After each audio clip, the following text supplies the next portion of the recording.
Ladies and gentlemen, on behalf of Graham's family, welcome here today. Good afternoon to everybody here locally and all those joining us online from all across Australia. And good morning to those of you who are joining us from across the UK, Spain and Uganda. We're all gathered here today to celebrate the life of Graham Harrington, a remarkable man whose lives touched all our lives across a range of interest groups and organisations. A few housekeeping matters before we commence. Something very fundamental. Apparently somebody has dropped this on their way in. Please come and see that lost property afterwards. So folks, this is a farewell. Graham was colourful and loud, so he would want this to be a joyous rather than a sombre event. And I'm sure he will be taking notes, so we better all stop and turn off our mobile phones, right? There'll be the opportunity later in these proceedings for anybody who wishes to speak to do so. So please take a moment and gather your thoughts.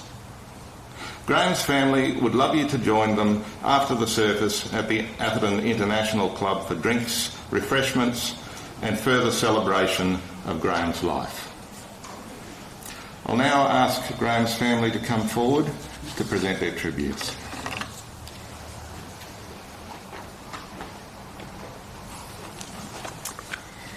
Hello everyone, my name is Sala and I'm Graham's granddaughter. The adventure that was Graham's life started on the 18th of May 1935 in Ealing, London. He grew up in suburban London with his younger brother Colin and mum and dad Ernest and Kathleen. He was 3 when the Second World War started and he used to recount a game he and his brother used to play in the bomb shelter in their backyard, where they guessed how many seconds the explosion would occur after the engine of the buzz bomb stopped. He went to Ealing Primary and then Ealing Grammar School. His mum received endless calls from the school complaining about his lack of effort and bad behaviour. He didn't like living in the city and spent every holiday working on farms and bird watching. His father didn't want him to go to university, instead wanted to join his industrial equipment manufacturing business. Unsurprisingly, he didn't accept and left London the moment he finished school. He was conscripted into national service where he served in Britain and Germany for 2 years. He was a radio technician and by all accounts was not very good at it. He continued to spend every opportunity bird watching. He was demobbed while in Germany and travelled through Europe for a while. One story he recounted from his service in Germany was in the mess hall when he was called away to the phone. To stop anyone else eating his meal while he was gone, he wrote a note and put it on his dinner. The note said, "I spat on this." When he returned, someone had added to the note, "So have I."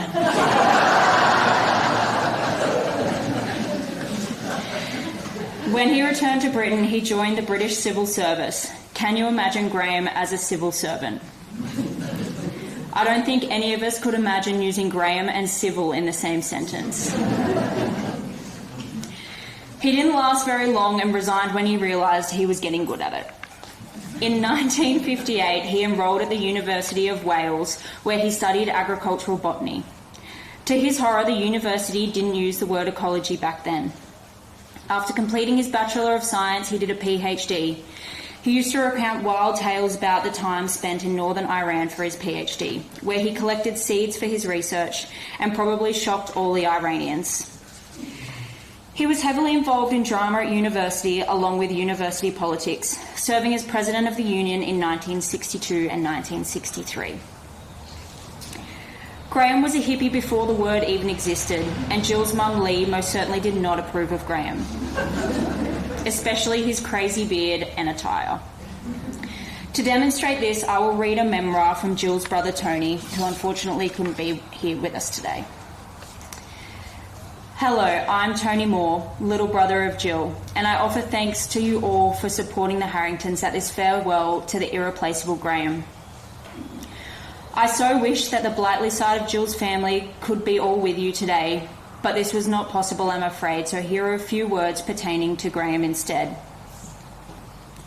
In October 1961, Jill Moore headed off to university in Wales to study agricultural biochemistry, leaving behind her boyfriend Roger, who drove a bubble car which wasn't very cool,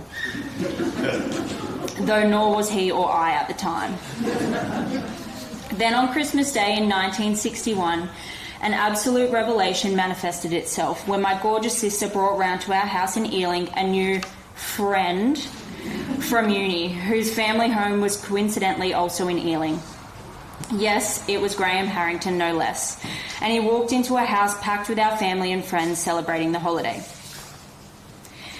Graham immediately became the centre of attention, not because he was clearly Jill's new boyfriend, but because of his incredible appearance and attire, which was stunning. His feet and lower legs were encased in long woolen Iranian socks, onto which were attached bits of tire to serve as soles. His upper torso was clad in a wildly plaited and oiled sweater, with a pair of leather lederhosen completing the apparel.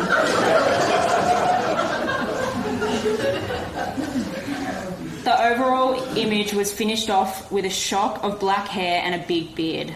What a cool dude. This was the early 60s, of course, and whilst post-war war culture changes were in the air, with the beatniks and teddy boys already on the scene, and with rock and rollers emerging at a pace, Graham was something else and clearly one of a kind. Wow. I was 15, coming up 16, when Graham appeared at our house that Christmas Day, and the image of him, his persona and his confidence then has been a lasting image for me. Through the 60 years plus I knew Graham, he remained one of a kind and a ripper bloke. He could be frustrating at times, but he was always true to himself and never stopped being an oddball. He loved and adored my sister, and that was good enough for me. Whenever I think of Graham, my thoughts invariably go back to that Christmas Day in 1961. Thanks for all the memories, big man. You will be greatly missed, but well remembered. Thank you so much, Tony, for sharing your memories of Graham. When Graham finished terrorising the Welsh and Iranians, he set his sights to the poor Ugandans. In 1965, he and Jill moved to Mambara in Uganda, where Graham got a job with British Overseas Development, working for the Ugandan government on a ranching scheme to improve agricultural land for local cattle farmers and their very large horn and coal cattle. I will now hand over to my dad.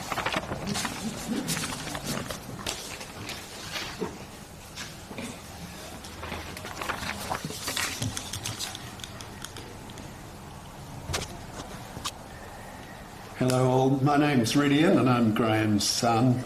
I thought I'd wear Dad's clothes today to honour his terrible choice in colour matching.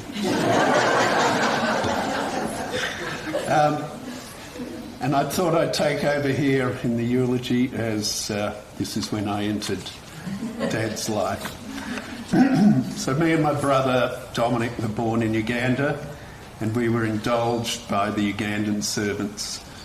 Mum and Dad always imagined they would never have servants, but after arriving in Uganda and having a large queue of people outside their door every day for weeks on end, they finally gave in. Uganda, by all accounts, was a magical place in the 60s. It was called the Pearl of Africa back then. And Mum and Dad might still be there had it not been for the murderous dictator Idi Amin.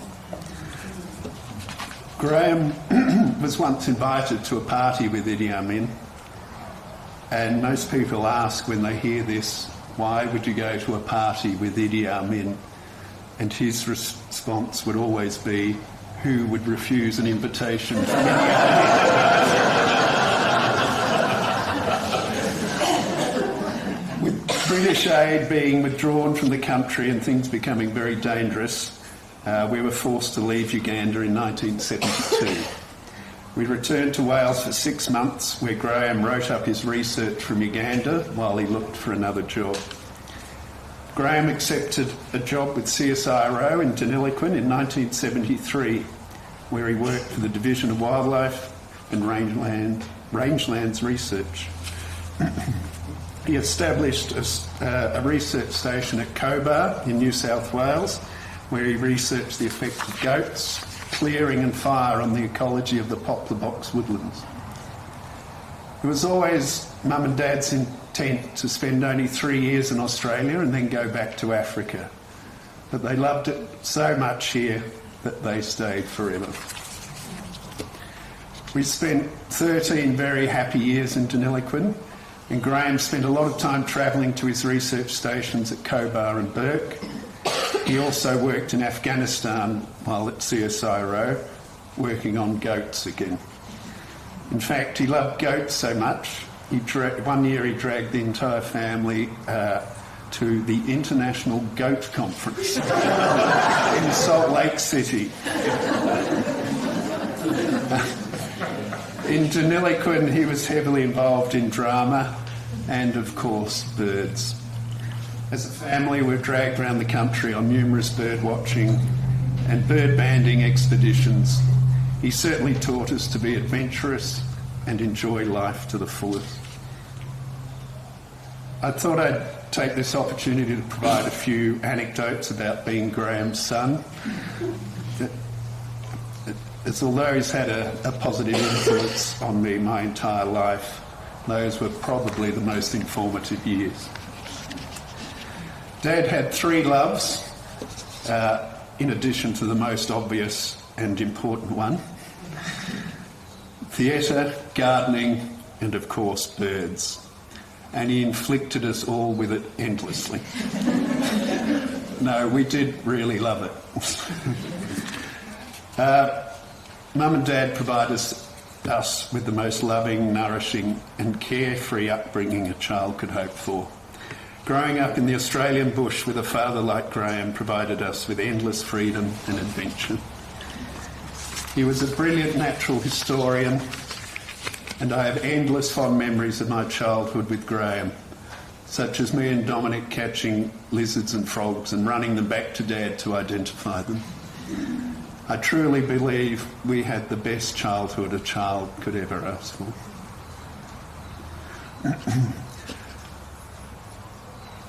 One of the best things Graham did for us as kids was tell us bedtime stories. He didn't read us books, he made them up. And we were always on the edge of our beds and never wanting them to end.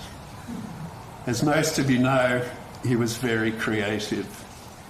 He was a rare person who was both creative and technical. I would like to share one last anecdote before I hand over to my daughter Ella. So Dad was not the one to discipline us as kids. That was left to Mum. When I was 16, I was caught in bed with my girlfriend. And it appears that Graham was asked to have a fatherly chat with me. He stopped in the driveway on the way home one evening and tried to have that talk with me. I say tried because he ummed and ahed for a few minutes and without anything intelligible coming out. When I asked him what the hell he was talking about, he ended the conversation by saying, "Oh, fuck it, just enjoy yourself while you can."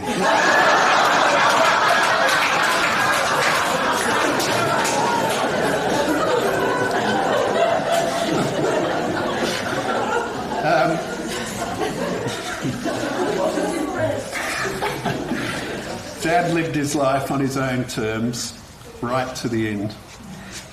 But he was hugely generous of his time and always had a positive effect on everyone he encountered. He was a force, and like so many who knew him, he made me a better person, and he will live in me forever. Thank you.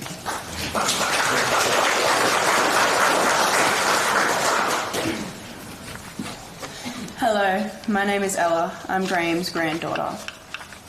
The family was forced to leave Deniliquin in 1987 as the CSIRO lab was closed down, although my dad had left home by then, fulfilling Graham's dream by returning to Africa as an ecologist. Graham had come to Atherton as an officer in charge of the CSIRO lab, and Jill joined the staff of Atherton High, where Dominic joined as a Year 11 student. A year later, Graham fulfilled a lifelong dream when they purchased a block of rainforest and built a pole house surrounded by the trees, riflebirds, bowerbirds and the tree kangaroos. It wasn't long before he became involved in theatre again, first at Atherton Performing Arts and then at the Malanda Theatre Company, where he acted, directed and wrote award-winning plays. He was president of Malanda Theatre Company for 12 years and was involved in nearly 40 plays and youth productions. He was instrumental in the fundraising to extend the majestic theatre, giving the actors a new green room, dressing rooms and much accredited toilets backstage. During this time in North Queensland, the contribution to conservation and BirdLife Australia was immense. He helped establish the North Queensland chapter of BirdLife and was the first conveyor from 1994 to 1998, and again in 2004 and 2005. He became the national president of BirdLife in 1998 and 2001 and oversaw two critical projects, the Handbook of Australian, New Zealand and Antarctic Birds and Atlas II. In 2014, Graham received a BirdLife Australia Distinguished Service Award for his work on important bird areas. He was the Grassland Coordinator for 10 years and also for the Cane Court. In his tribute to Graham, Sean Dooley of BirdLife said, "He is largely responsible for why we have Carpentarian grass wrens left on the planet. He lived an incredibly full life, and I could sit here for hours listening Graham's endless achievements and crazy adventures. But sadly, it's time to move on. Graham left an incredible mark on all who were lucky enough to know him, and his zest for life and adventure will live in us all." Thank you.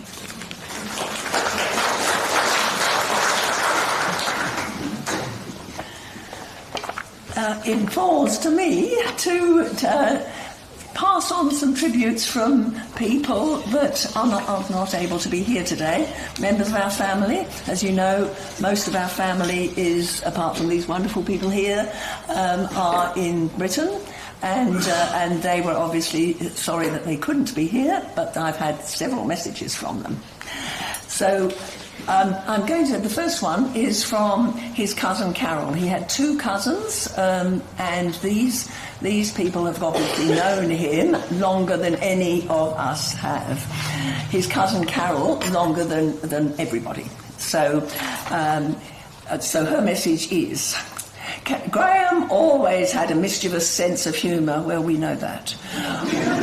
When John and I were married in 1963, my father offered his fairly new car for us to take to Skye for our honeymoon. I was very conscious of the need to take great care of it, but when we were leaving our reception, we discovered it was covered in writing in red lipstick and had several items tied on the back bumper by guess who.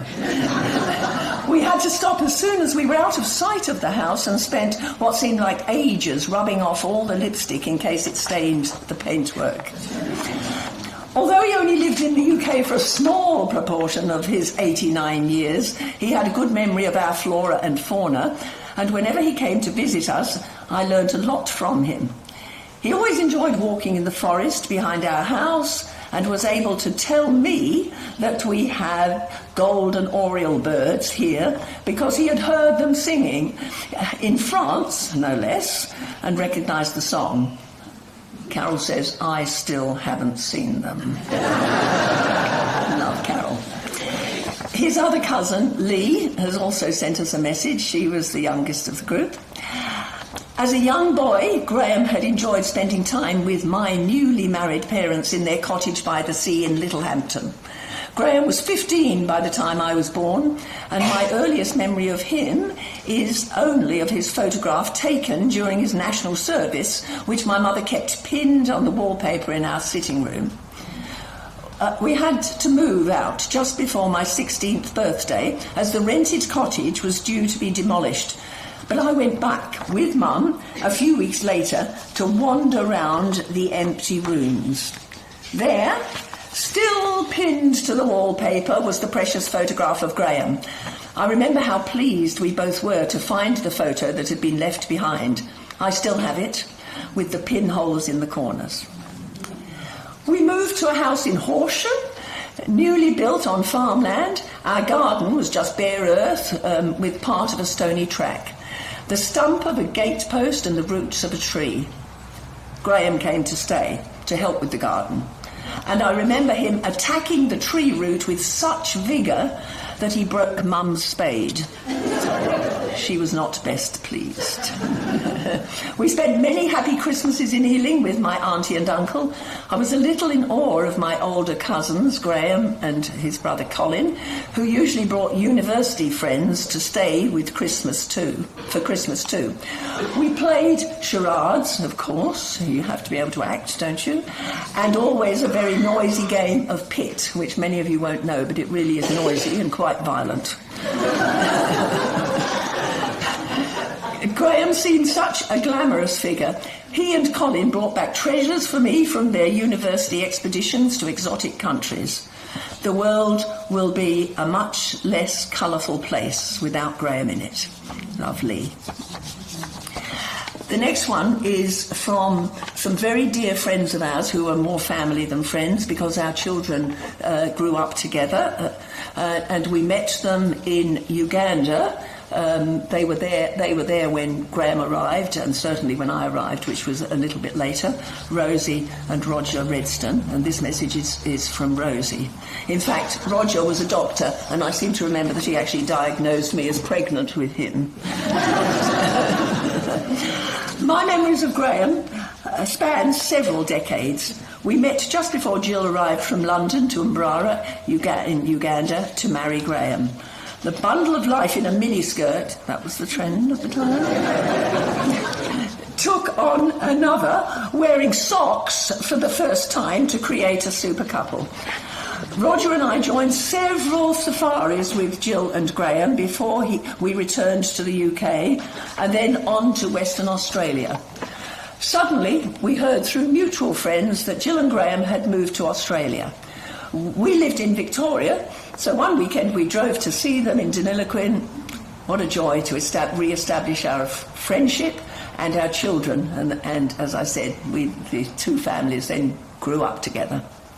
Graham was a handsome, gregarious man. He could carry a railway sleeper across a paddock. Graham stayed where he wished to be up to the end of his long and exotic life. I shall remember my sleeper man with love and admiration. And I might just embellish a little bit the story about the socks. We were married in Uganda, and it was a fairly straight community when we first arrived there. And I don't mean that, I mean proper rather than straight. Let's use my language correctly here. And so all of the expats were at our wedding. And Graham did the traditional groom's speech, and he said to the assembled group, "Today, I'm going to do something. Tonight, I'm going to do something I have never done before." And there was this sort of... And Graham said, "I'm going to take off my socks." No wonder my mother didn't like him. And this next one is a very small part of a message that we received from Stella, a very special African lady we knew well in Uganda. She was a student at the high school where I taught when we first arrived. And she was forced to flee to London during Idi Amin's regime because one of her brothers was actually killed by his regime. So she arrived in Britain as a refugee. So she sent a long message, but this is just a snippet. Graham was a mentor, a guardian, but most of all, a friend. On their return, our return to Uganda, and realising the sordid state my family lived in, they opened doors for greener pastures. I proudly say that what I and my family are today is all because of these wonderful people. I can brazenly say, on behalf of your Ugandan Mbarara protégés, John, Maria, Boniface, Martina and myself, Graham, you loved completely and you are completely loved. Fly away, rifle bird, and be at peace. And we've received, this last little one is a local one, and I don't think the person in question is here today, but we received many lovely, lovely messages from lots of family and friends, and obviously many of you are here today, and I thank you very much for all the gorgeous notes that we've received. And also from the people that are looking at us on stream, on live stream. But I thought this one was a little gem. It's from Leonie Wilkinson, who was a member... Leonie's not here, is she? Nope. Who was a member of our youth theatre for many years and then progressed into the adult group and was directed several times by Graham. And she wrote, I learned so much from this man. He taught me how to properly present myself on stage and how to embrace a person's character as if it were your own. He taught me that no matter what age you are, you can accomplish great things. And boy, did Graham accomplish a lot. A great man who lived an even greater life. Rest in peace, Graham, till we meet again. Thank you.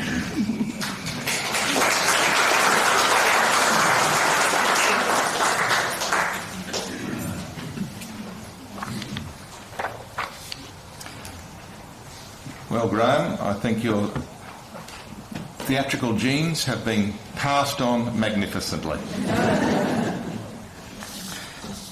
In 2005, Jill directed the musical Oliver.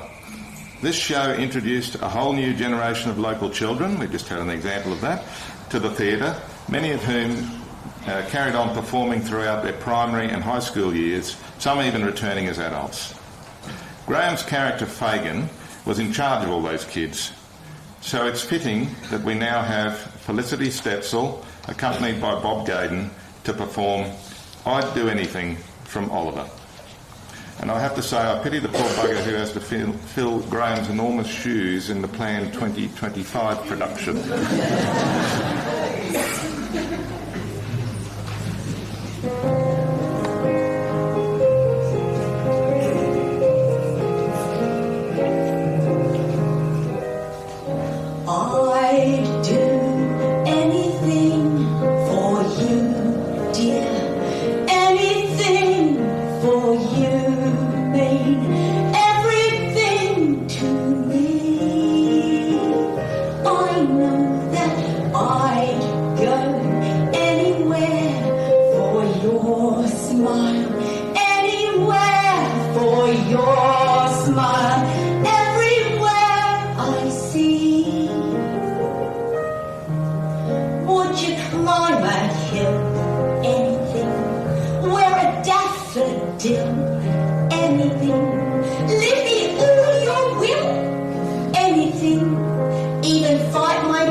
Anything for you,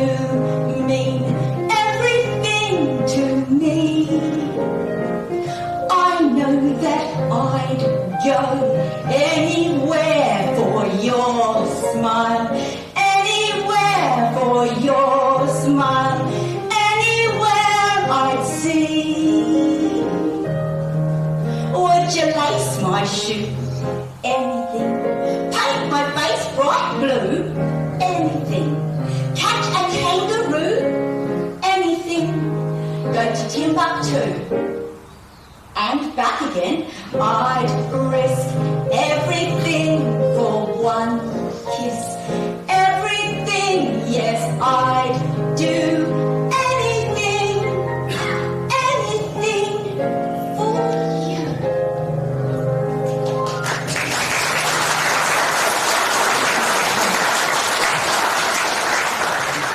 Thank you, Felicity and Bob. Henry, got to follow on after your mum, mate. So I'd please like to welcome Henry Stetzel.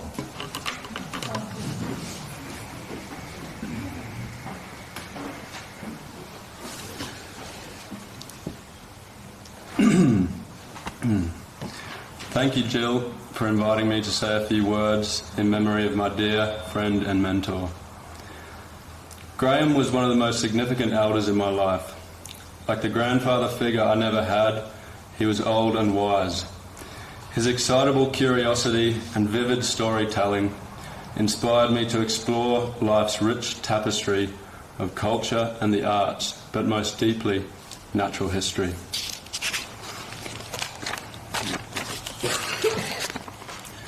When we became friends with the Harringtons, I was 7 or 8 years old, and when Mum told Graham that I was interested in nature and camping, he took me under his wing.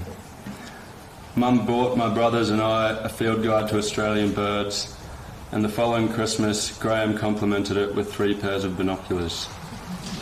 Over the years, we went on many field trips together, and Graham continued to foster my passion for nature and conservation,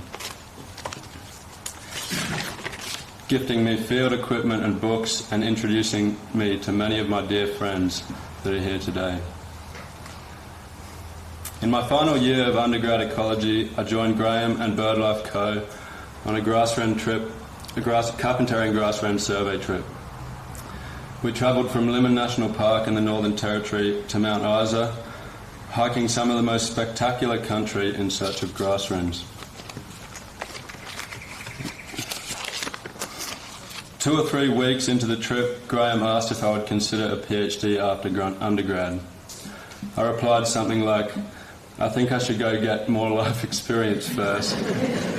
And he said, "What do you mean? That is life experience. A PhD is life experience." At the time, I hadn't the inkling that he might be scheming something. But when I finished my undergrad, Graham had 2 supervisors willing to accept a student for an honours project on carpentarian grassland, with the intention to progress to a PhD. He was right about the life experience part, and as I continue to watch my life unfold, I am forever grateful for the opportunities and guidance that Graham has given me.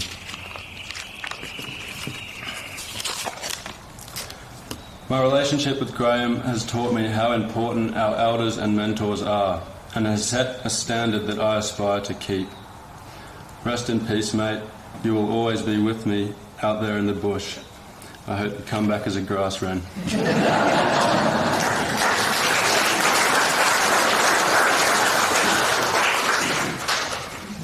Kath Shercliffe.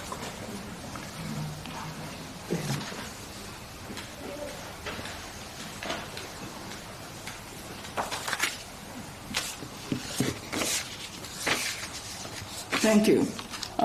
I'm one of Graham's grass runners. I tried to get Kynwyn to come up and join me because one of Graham's great legacies is we always work in teams. So we're always together.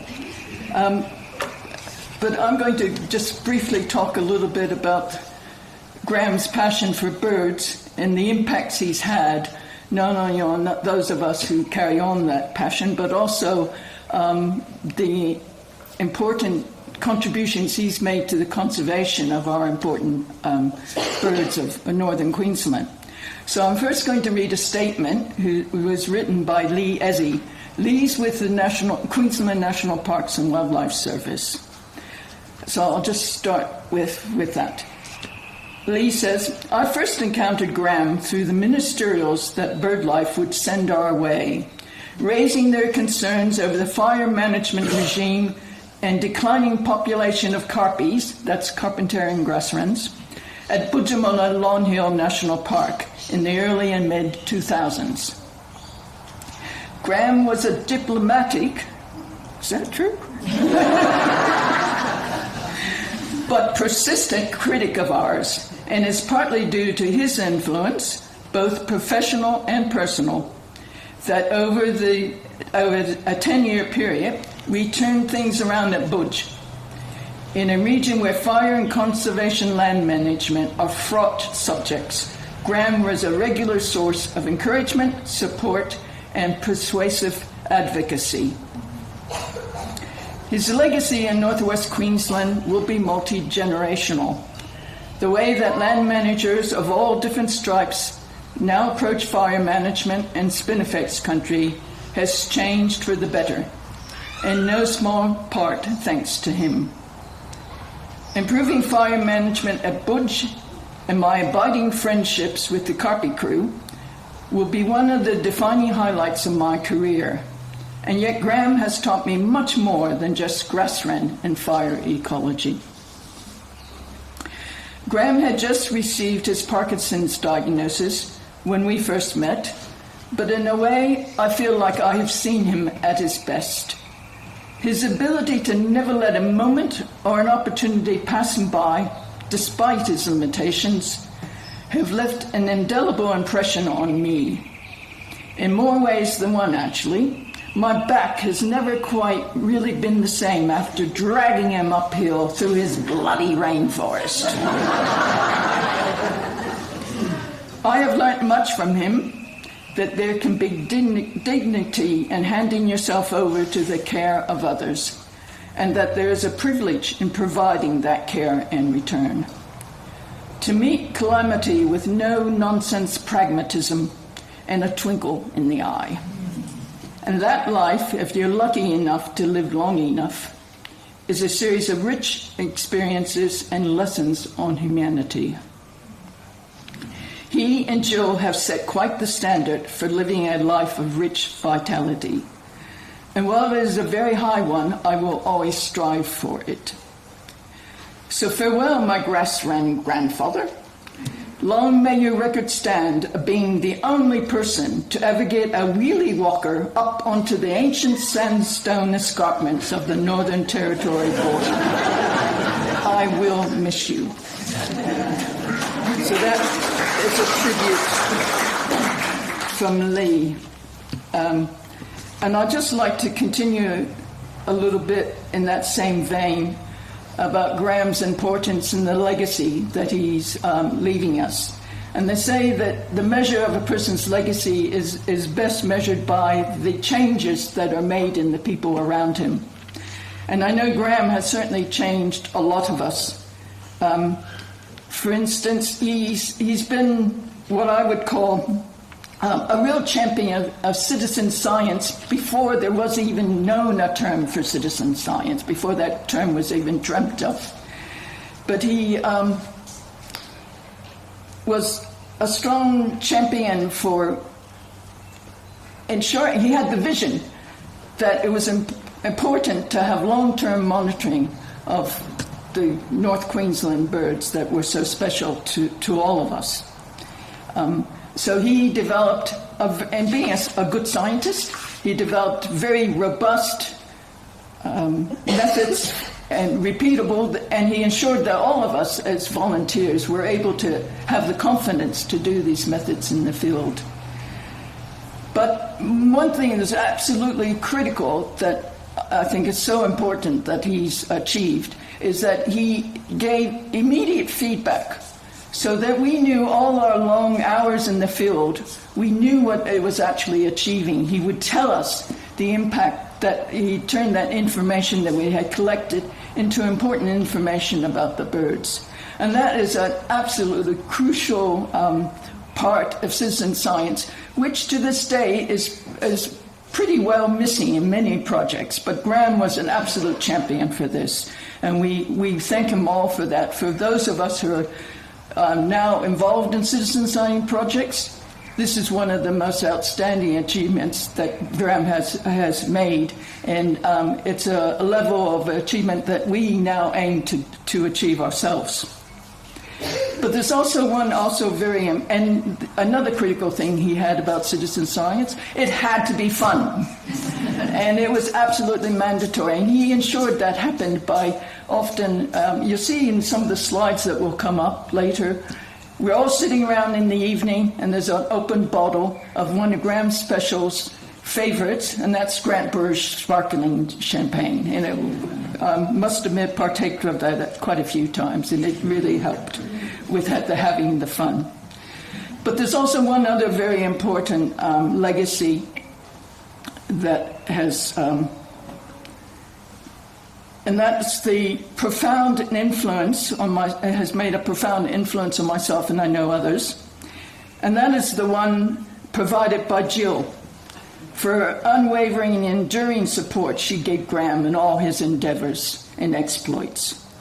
And I think this is a reminder to us all that the support we give enables the ones we love to actually reach their own dreams and have fulfilling lives.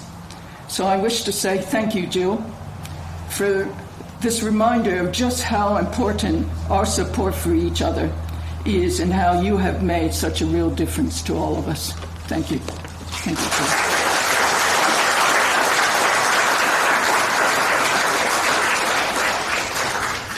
Thank you, Kath. We'll now call on Conway Edwards, please.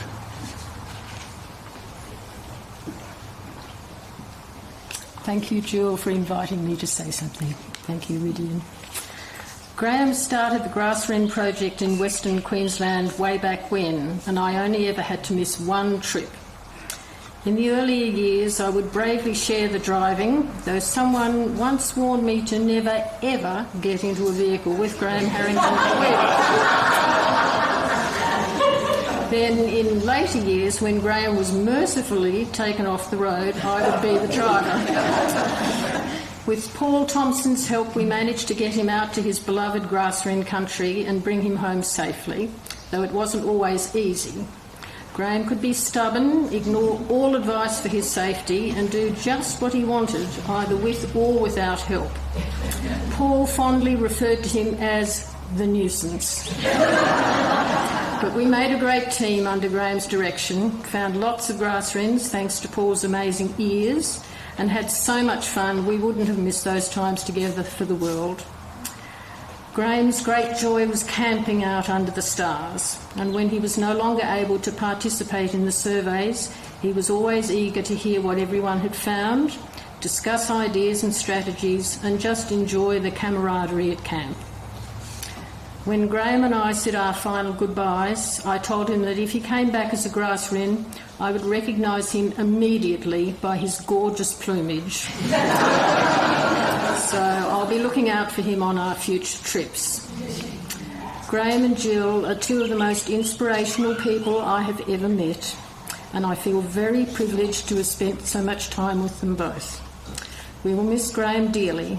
He lived life fearlessly and left in the same way, on his terms.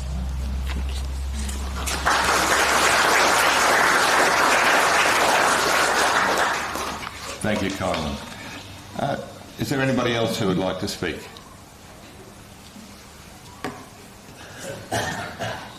Come on up, Louisa.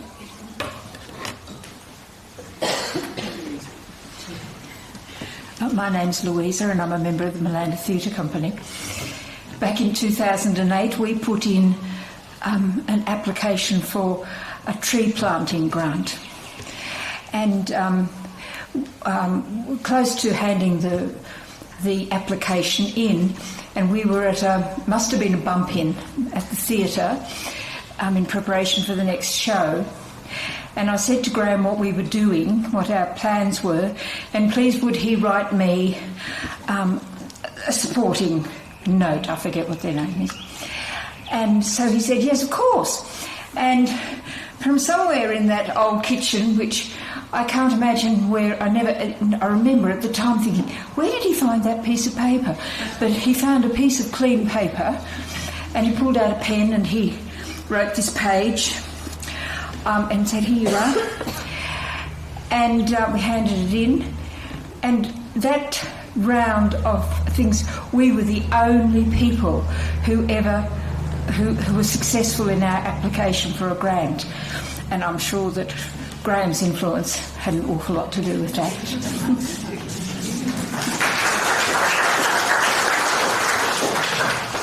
Is there anyone else?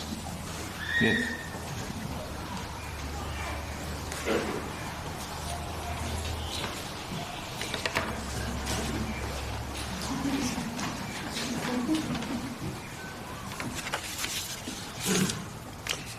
One of Graham's enduring gifts to me is recognising that the colour and comfort of Happy Pants is ideal for any occasion. He was, of course, the master, but I'm happy to be an apprentice. And there are many of us who share in that.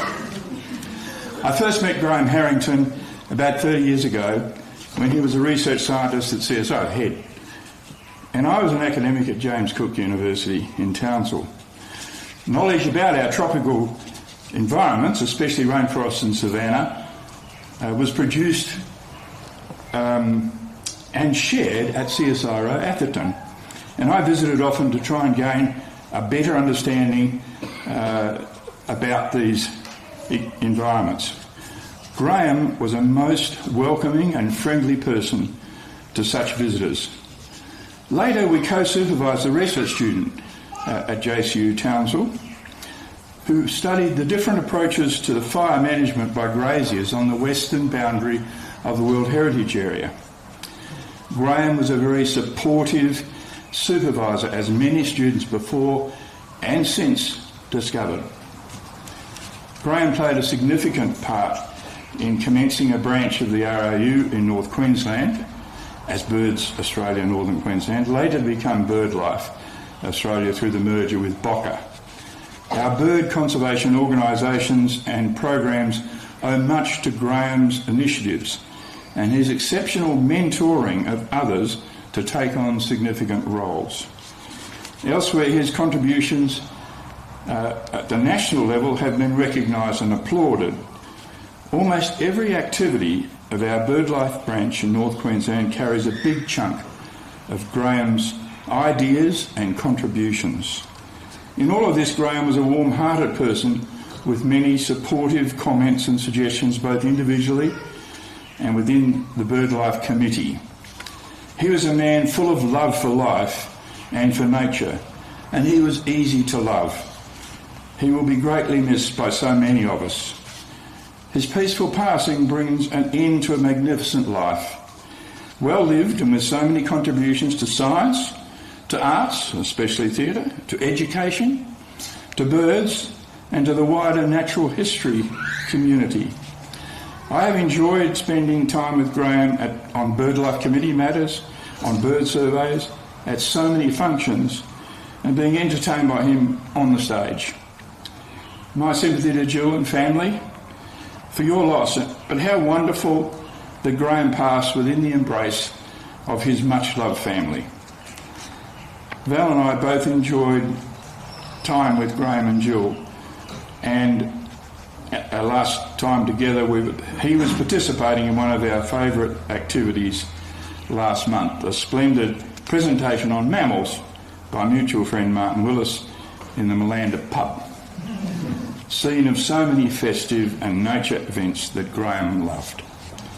Val Graham, you always soared.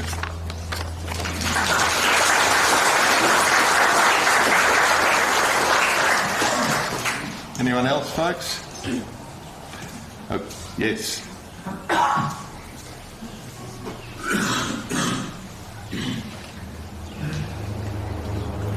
Hello, my name's Buckley. I'm one of Graham's theatre kids. I met him 10 years ago. I think I started the theatre in 2014.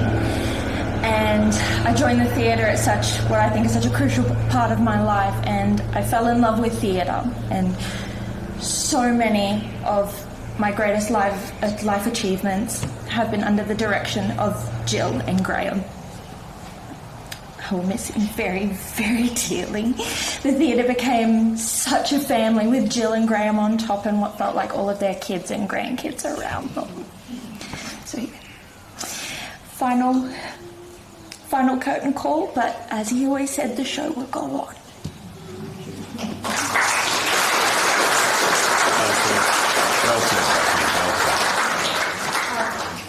Yes.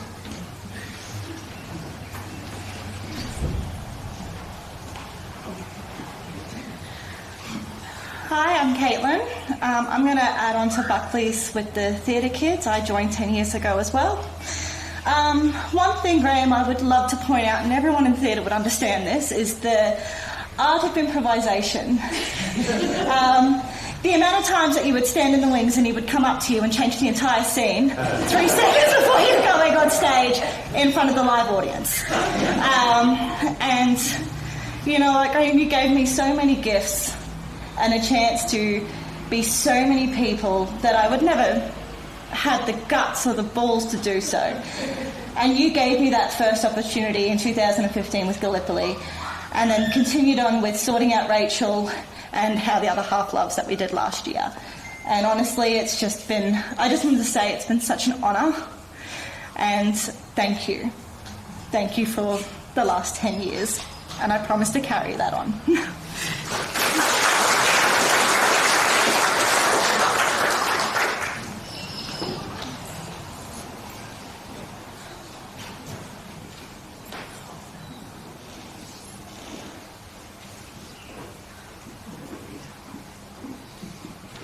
Hi, my name's Peter Trott.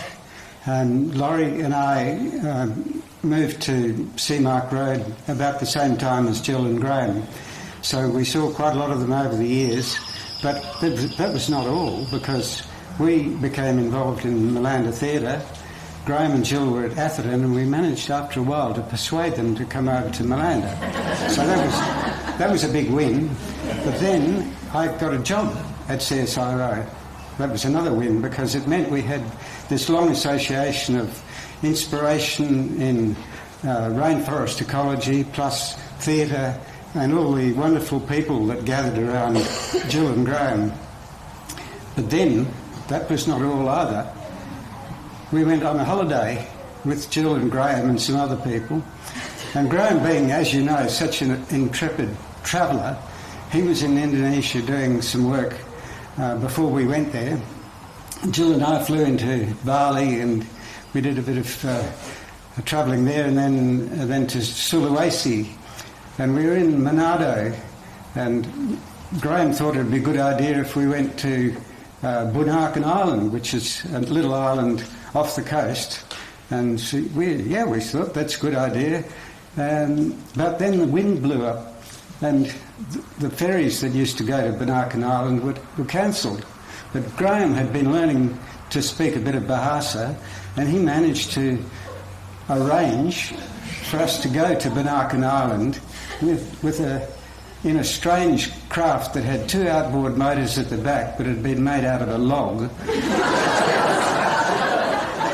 And to get onto the boat, we had to stand on a chair with the boatman holding the chair and step over the gunwale.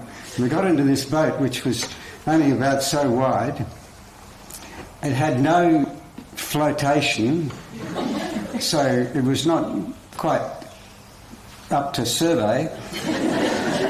Anyway, we thought, well, this is going to be interesting. Anyway, we went out in the bay, and it's about the same distance as going to Magnetic Island from Townsville, and the wind started to build up, and the tide started to run, and the wind and the tide conspired to produce this enormous chop.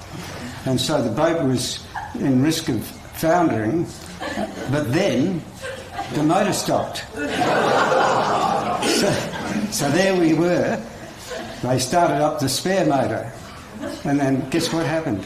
That stopped.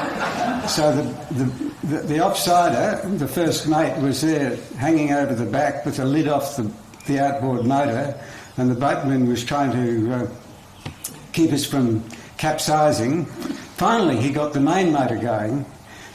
Jill and Graham thought it was a bit of a hoot, all this carry on. And then Graham looked at me and Laurie, and we'd done quite a bit of boating but previously, and Graham said to Jill, I think we'd better put our passports in our gear, whether we'll take our boots off or not, because there are reefs there. We better make preparations because it mightn't end well. Anyway, finally they got the motor going and we got to Bunaken Island, and another member of the party, who was a bit ill on the way, crawled up on the beach and kissed the sand. So that was just one of many adventures that we had with Jill and Graham, and we have wonderful memories of that. And his contribution as a scientist, as a friend, as a director, and an enthusiastic supporter of lots of wonderful things is sadly missed, but he made a magnificent contribution. And he said once, not long after he had a pacemaker fitted, I think, it costs the government a lot of money to keep me alive. He was still supervising students and writing academic papers long after retirement age. And I said, Graham, they get very good value from that.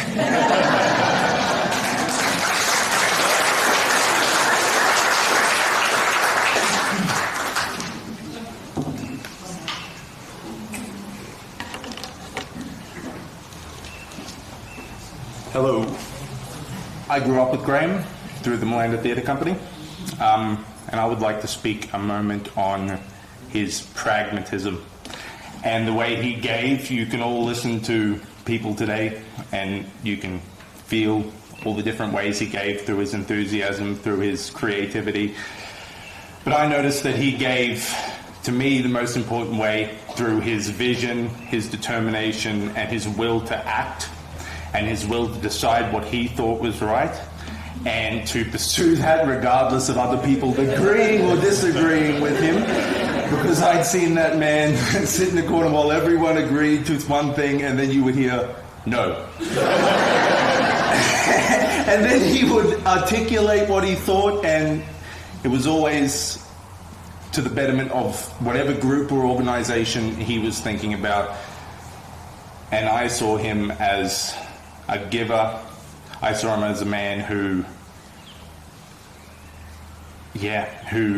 was able to stand up for his beliefs and stand up for what he thought was right. A man who lived with dignity, a man who lived with control of himself and self-control and self-dignity. And he lived it even when his body wasn't doing the things he wanted it to do.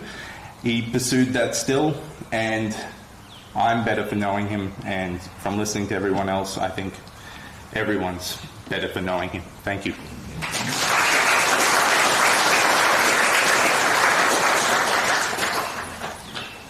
Anyone else? Last call for drinks? Well, folks, it's my turn.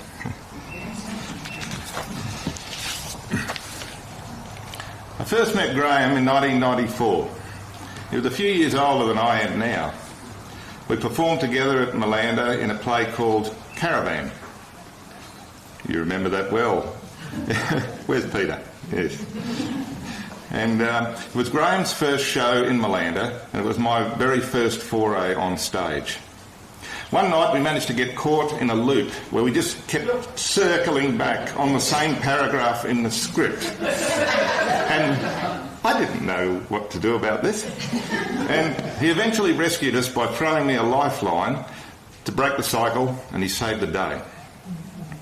And Peter Trott directed that play, and he also directed a play called Introduced Species that Graham and one of his friends from Deniliquin had written. And this was my first major role. So Graham sat in the audience on opening night, and afterwards he deeply complimented my performance. I thanked him politely, and he replied, "No, I really mean what I said. I don't say things like that unless I mean it." During those rehearsals, he always wore baggy shorts and old T-shirts, invariably with some threadbare bird-related image on the front, and sandals.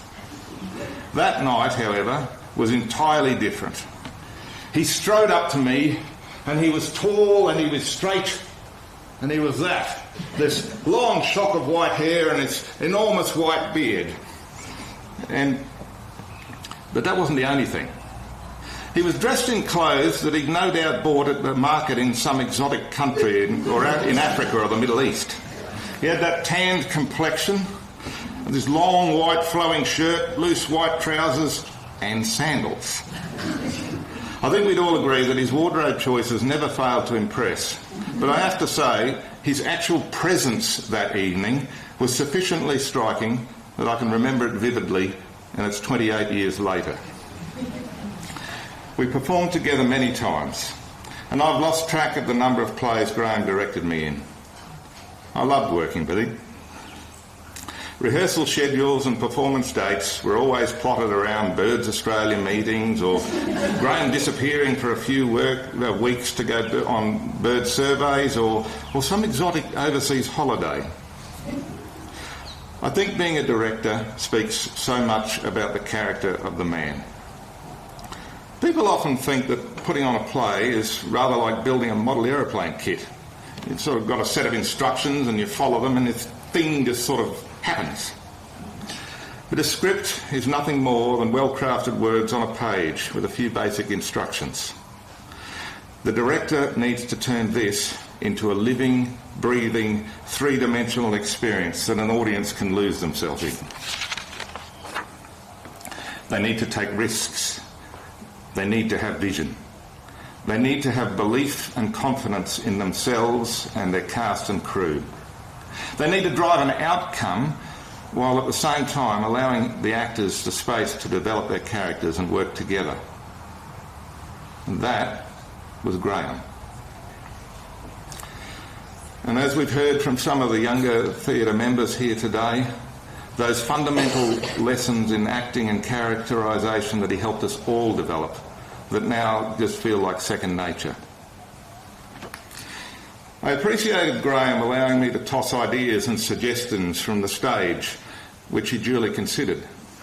There was a point, however, in every production when he signalled that, right, where we are, this is what we have, and now we need to pull it together and we need to focus on getting things tight. And he had this very delicate subliminal code to let me know that the time for my suggestions had ended. He would simply say, "Howard, shut up." That faith as a director was sorely tried when a cast member in a one-act play just simply couldn't retain his lines and he ended up quitting 2 days before the festival. So Graham put on his costume and proceeded to deliver a cracking performance, and the play even won an award. And many people in the audience didn't even realise he was wandering around with his script.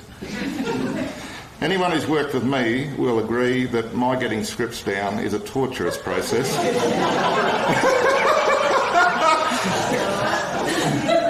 And I had countless remedial sessions with Graham, and he always gave of his time and he never complained. Jill commented the other day, well, he had two great loves, theatre and the environment. I pointed out to her that she had perhaps overlooked the most important one. The partnership between these two was inspirational. Watching them act together was a delight. Watching one of them directing the other, well, that was just plain fascinating.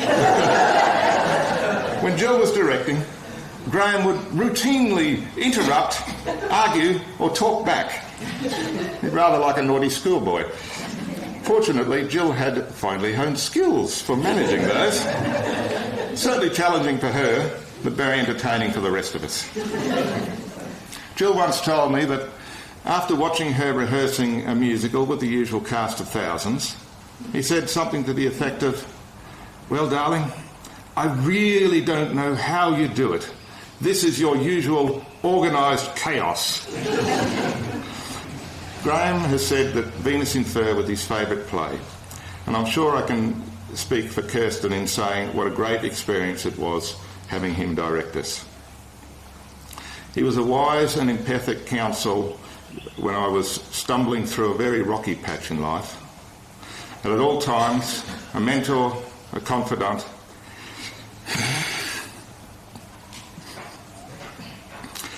a teacher, a peer, and a bloody good mate.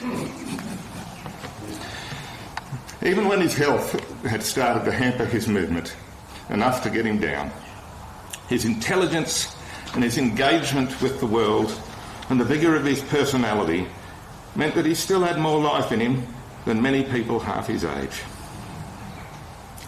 Well, Graham, cheers. You've enriched the lives of everyone here. Your presence has made the world a better place.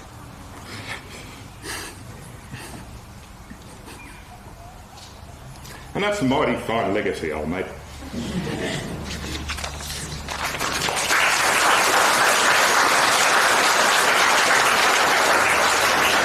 Right, now for some fun.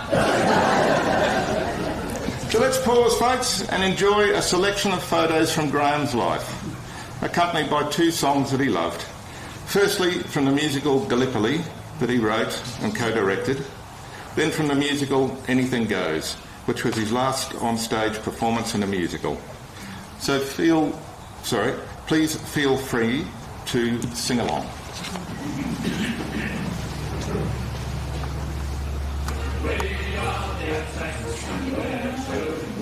From Australia and New Zealand to from and we're telling you we're losers, we're sliders, we're running and fighters too.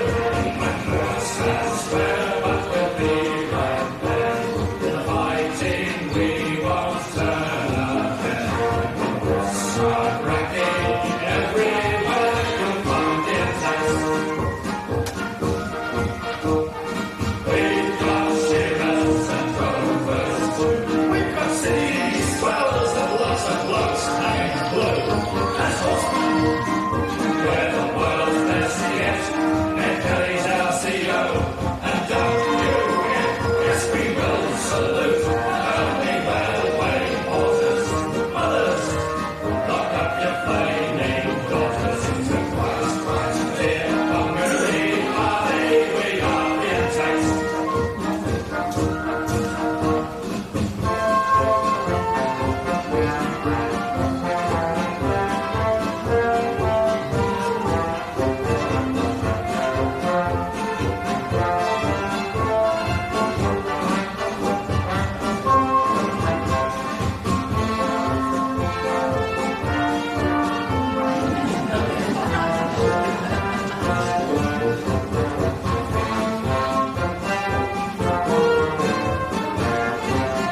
hate parading my serenading, as I'll probably miss the bar. But if this ditty is not so pretty, at least it'll tell you how great you are.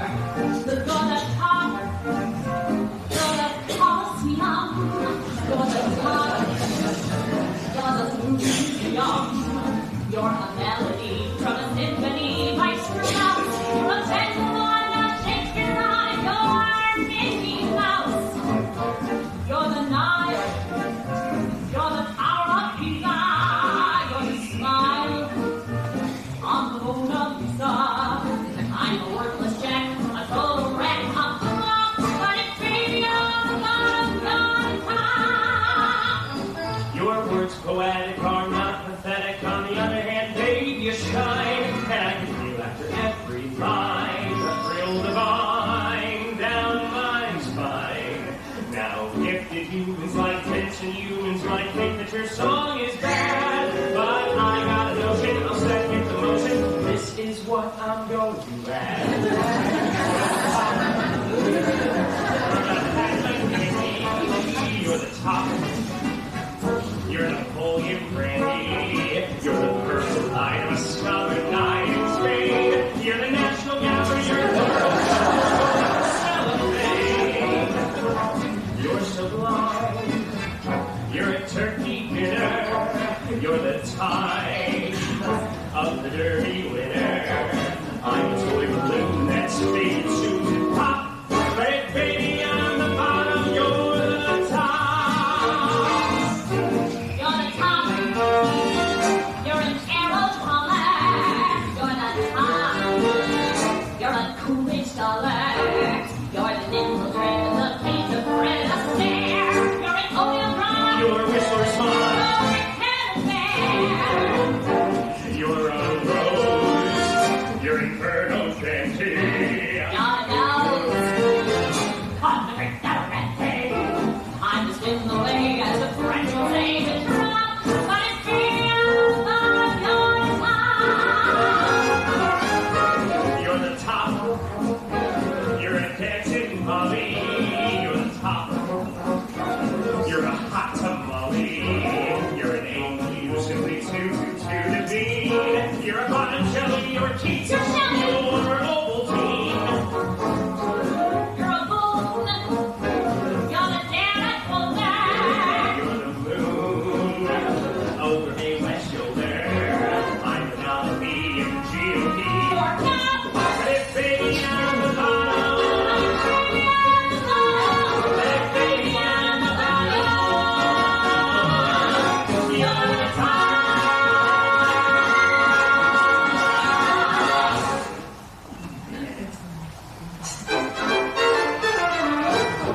You're the top. You're my Swanee River. You're the top. You're the blue sizzle in my. You're the baby bread of a lady in the jet. You're a Christmas lights, you're next year's taxi. You're a president. You're a prize. You're a night at Coney. You're the eyes of Irene Woodley. I'm a bright frog and I'm a love you have. But if baby I'm the bottom, you're the top. You're the top. You're a Lord salad. You're the top. You're a Berlin rabbit. You're the folks that lie on a sleeping cider sea. You're an old You're Lady Esther. broccoli. You're romance. You're the steps of Russia. You're the rings. I'm not safe for time. I'm a broken doll. All the wrong blood. But it's baby I'm the bottom. But it's baby on the bottom. It's baby I'm the bottom. You're the top.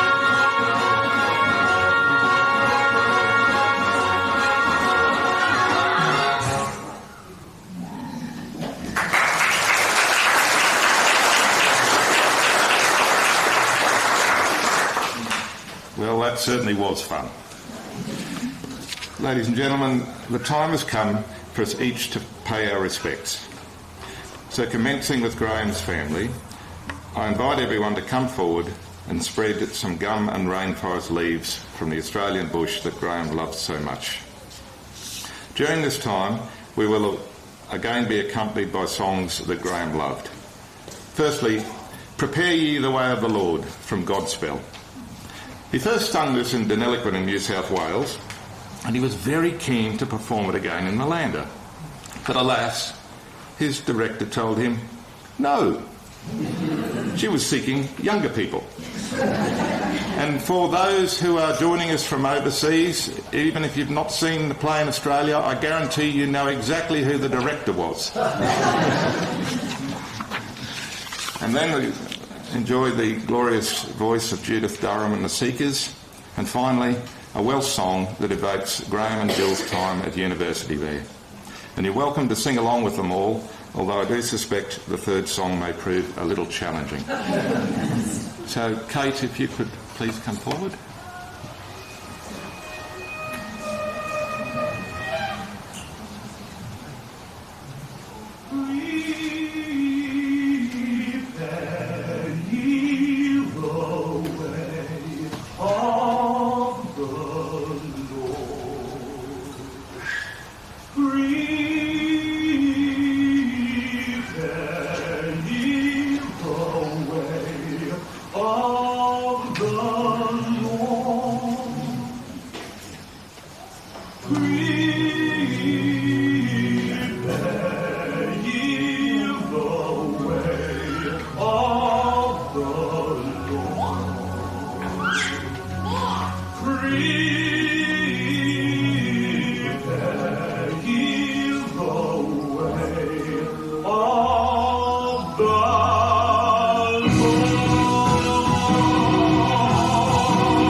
The lyrics of this next song accomplishes something remarkable.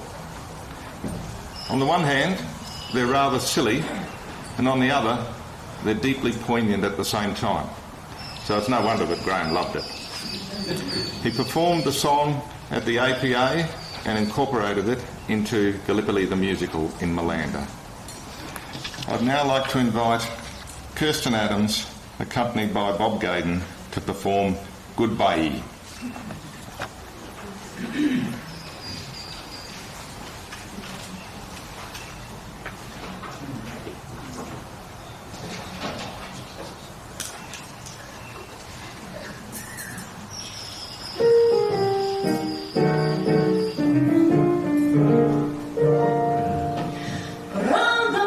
He went away to do his bit the other day, with a smile on his lips and his left hand pips upon his shoulder, bright and gay. As the train moved down, he said, "Remember me to the birds." Then he wagged his paw and went away to war, shouting out these pathetic words. Goodbye, goodbye, wipe the tear, baby dear, from your eye.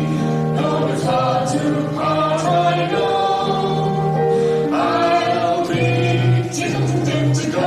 Don't cry, don't sigh, there's a silver lining in the sky. Bonsoir, old thing, cheerio, chin chin, now toodaloo, goodbye. Everybody join in now, please. Goodbye, goodbye, wipe the tear, baby dear, from your eye.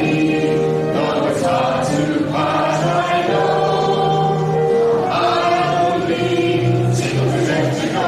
Don't cry, don't sigh, there's a silver lining in the sky.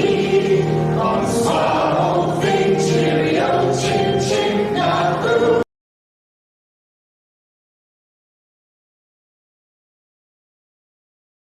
Goodbye, goodbye, wipe the tear, baby dear, from your eye.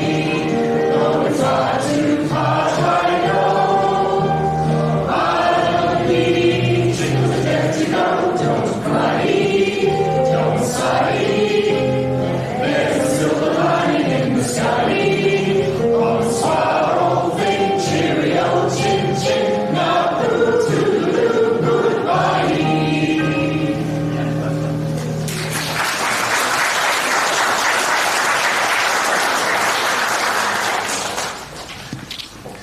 Ladies and gentlemen, that concludes our commemoration today. On behalf of Graham's family, I would like to thank you for your attendance and remind you to please join them now at the Atherton International Club for more stories, more memories, and a joyous celebration of a life well lived. We'll pause for a little more music, and please allow Jill and her family to exit first.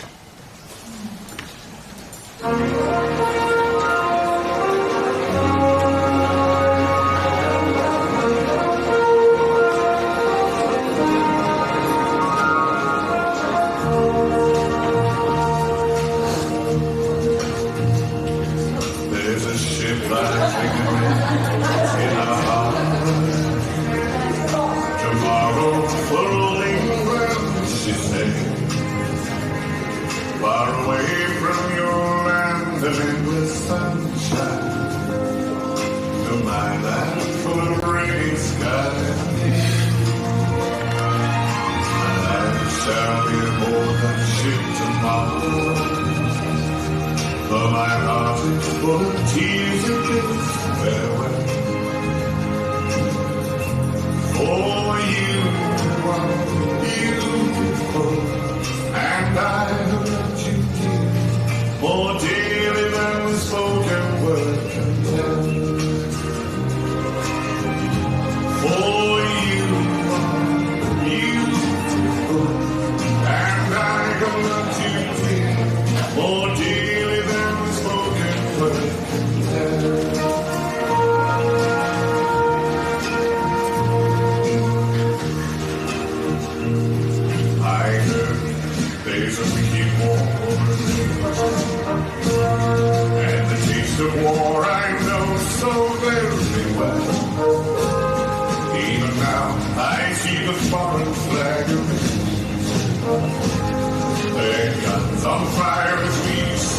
to hand. I got no future, it rains no sun, but our future will be this last farewell. For you are beautiful.